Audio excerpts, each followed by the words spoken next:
Google is one of those Holland stocks that just goes and goes and goes and goes.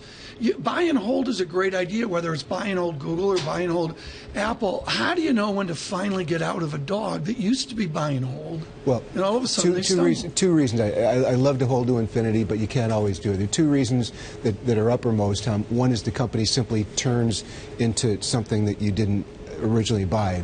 Eastman, Kodak, Motorola, the names go on and on and on. Right. And so these are all companies I've owned in the past, and they were no longer in the portfolio. The other is that it gets simply to a level, and Google, when I bought it years and years and years ago, was a lot lower in not only in price but in valuation. And the company's grown dramatically. I love, as we've talked about, I love companies whose name is also a verb.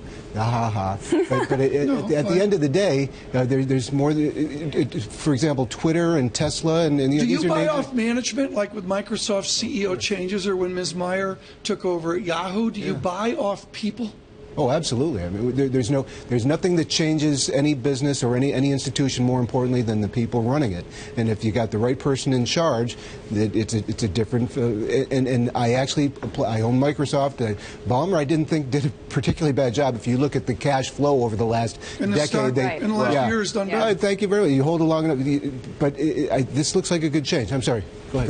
Google, is kind of a curious crossbreed in that Sergey Brin's still effectively there running it, but the company's morphing. What if it ends up becoming more of a consumer products company?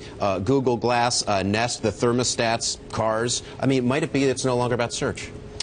Of course, Adam. And the reality is that any of these companies, I want them to, and a shareholder should want them to rejuvenate themselves, to refresh themselves, to go as things change. Microsoft has tried to do that somewhat successfully. Right. And I would say, for example, IBM.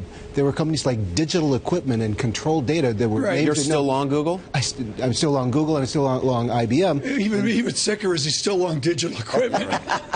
Michael Holland with us, resurrecting names from his and my past. Adam and Olivia are going, what? What? Wayne? Digital what? Wayne, wasn't that a song? Digital? Yeah. Wait, is that like Radio Shack TRS-80? Yeah, that's good. All right, keep it up, Johnson. The only thing I wanted to point out is that Yahoo is down 8% year to date. Yelp is up nearly 30% year to date.